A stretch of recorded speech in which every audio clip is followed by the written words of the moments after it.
उसकी भूमिका समझी। पंजाब में क्या विवाद चल रहा है? देखिए, मान लीजिए किसान के पास 1 एकड़ जमीन है, मतलब 4,840 स्क्वायर यार्ड या कुछ होगा। तो उसको आप 3 हिस्सों में डिवाइड कर सकते हैं कि 1,000 स्क्वायर यार्ड, 200 स्क्वायर यार्ड और बाकी का 3,600 समथिंग स्क्वायर यार्ड। अभी पंजाब सरकार की ये जो लैंड पुलिंग पॉलिसी बनी, उन्होंने कहा किसानों को देखो आप अपनी ये 1 एकड़ यानी 4,800 स्क्वायर यार्ड जमीन हमको दे दो, तो उसके बदले हम शहर में आपको नए प्लॉट्स दे देंगे कि जहां पर 1,000 स्क्वायर यार्ड में आप अपना बंगला बना सकते हैं, 200 स्क्वायर यार्ड के अंदर आप अपना ऑफिस या दुकान बना सकते हैं, और बाकी जो जमीन होगी आपकी एवज में हमने ले ली 3,600 समथिंग स्क्वायर यार्ड जमीन, वो अब सरकार की होगी, पंजाब सरकार की होगी। और वो 3,600 स्क्वायर यार्ड जमीन पंजाब सरकार बिल्डर्स को बेच देगी और सामने वो वहां पर सारे बिल्डिंग्स और फ्लैट्स बनाएगा और पंजाब सरकार को स्वाभाविक है जमीन बेचने पे पैसा मिलेगा। तो करीब 20 से 25,000 करोड़ रुपए पंजाब सरकार इस तरह से मोबिलाइज करेगी। और इन पैसों से क्या किया जाएगा? जो आम आदमी पार्टी ने चुनाव में घोषणा की होगी कि सब महिलाओं को 1,000 रुपए हर महीने देंगे, वो योजना चलाई जाएगी। ऐसा सब पैसा मोबिलाइज करने की ये नीति है। सरकार अपनी तरफ से तर्क दे रही है कि देखो, अगर सिटीज को ऐसा हॉरिजॉन्टली एक्सपांड नहीं किया किसानों की जमीन लेके, तो भी इलीगल कॉलोनी बन रही है, सरकार को उसमें कोई आमदनी नहीं हो रही है, ओवर क्राउडिंग की प्रॉब्लम है, तो हम ये खुद से ही करते हैं और इसमें सबका भला है। और मैंने आपको एक एग्जांपल दिया, 1 एकड़ जमीन आप देंगे तो क्या होगा? कोई अगर 9 एकड़ जमीन देगा तो सामने उसको 3 एकड़ का ऐसा सब मिल जाएगा, कोई 50 एकड़ देगा तो उसको सामने 30 एकड़ का ये सब मिल जाएगा, और बाकी की आपकी जमीन पंजाब राज्य सरकार की होगी जिसपे वो ऐसी बिल्डिंग इमारतें बनवाएगा। अब प्रश्न तो फिर इसमें विवाद क्यों चल रहा है? विवाद का कारण यह है कि पंजाब सरकार का सोचना है कि हम 40,000 एकड़ किसानों की ऐसी जमीन लेंगे और उधर शहर बना देंगे।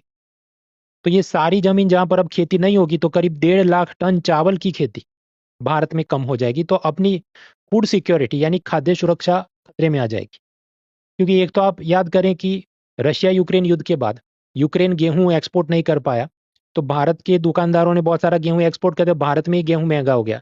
चावल के अंदर भी ऐसी समस्या आ जाए तो फिर भविष्य में हमें अमेरिका या चीन या किसी से भीख में दान में सब अनाज लाने की नौबत आ जाएगी।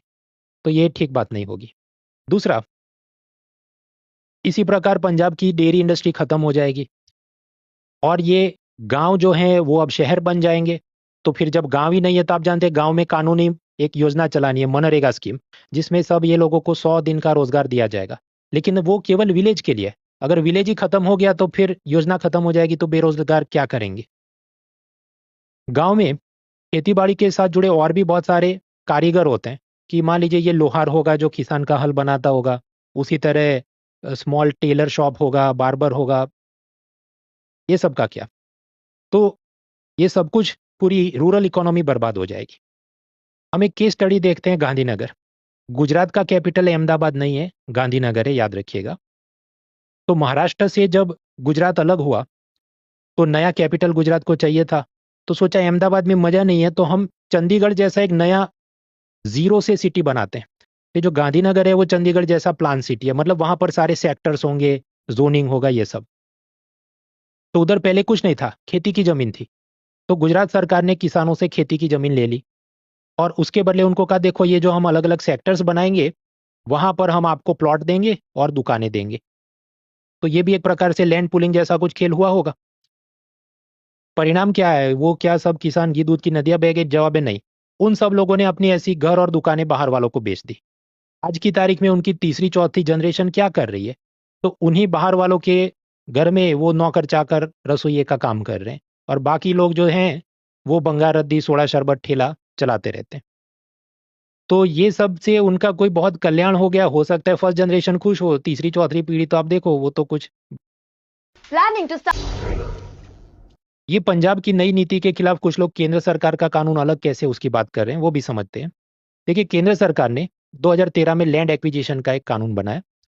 उसमें बात ऐसी थी, मान लीजिए कोई हाईवे, हॉस्पिटल कुछ बनाने के लिए सरकार जमीन अधिग्रहण यानी एक्विजिशन कर रही है। तो जिसकी भी जमीन है, मान लो गांव वाले की किसान की जमीन थी, तो उस एरिया में क्या मार्केट रेट चल रहा है उससे 4 गुना पैसा सरकार देगी। अगर सिटी में मान लीजिए मेट्रो ट्रेन या कुछ बनाने के लिए किसी दुकानदार की जमीन ले ली जा रही है, तो मार्केट रेट के मुकाबले 2 गुना पैसा उसको दिया जाएगा। तो केंद्र सरकार के इस कानून के मुकाबले पंजाब का कानून है, उसमें बहुत ज्यादा स्पष्टता नहीं है। तो मैंने आपको जो पॉलिसी बताई कि किसान अपनी 1 एकड़ जमीन दे देगा, सरकार सामने उसको पैसा देगी कि नहीं, तो उसकी स्पष्टता नहीं। सरकार की जो बात है उससे ऐसा लगता है कि सिर्फ प्लॉट ही देंगे, बाकी जमीन आपकी सरकार ले लेगी। और आपको अपनी जमीन के मुकाबले ये बंगला और दुकान बनाने की जो जमीन है वो तुरंत तो मिलेगी नहीं, शहर में टाइम लगता है। तो जब तक नहीं मिलती, 2-3 साल तक सरकार ने बोला तुमको हर साल 30,000 रुपये हम देंगे क्योंकि तुम खेती नहीं कर पा रहे और तुमको बंगला और दुकान बनाने की हम जमीन नहीं दे पा रहे। तो ज्यादा स्पष्टता नहीं है, इसलिए किसानों में आक्रोश है। केंद्र सरकार का जो कानून है उसमें कोई भी ऐसा बड़ा सा प्रोजेक्ट हो रहा है, खासकर प्राइवेट डेवलपर बिल्डर्स के लिए, तो जितने किसान थे उसमें से 70 to 80% की कंसेंट यानी अनुमति जरूरी है। उस एरिया का सोशल इंपैक्ट सर्वे कराना होगा कि यहाँ ये जो बाकी जो लोहार थे,